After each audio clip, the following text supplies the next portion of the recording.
जी दोस्तों, आज एक और नई ब्रीड आपके सामने। ये देखें जी, तकरीबन 2 माह का पट्ठा है ये। एज इसकी जो 2 माह है निखरा हुआ है, पर पूरा ऊँट जितना पट्ठा है, ऊँट जितना कद है इसका।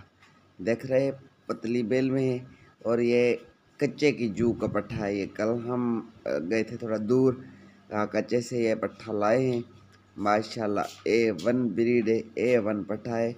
इसकी खास बात ये, सुबह के टाइम ये बंदे की मस्ती करता है। 2 महीने का बच्चा हो के अगर कोई तितर वगैरह बोले तो दो तीन आवाज़ें भी मारता है।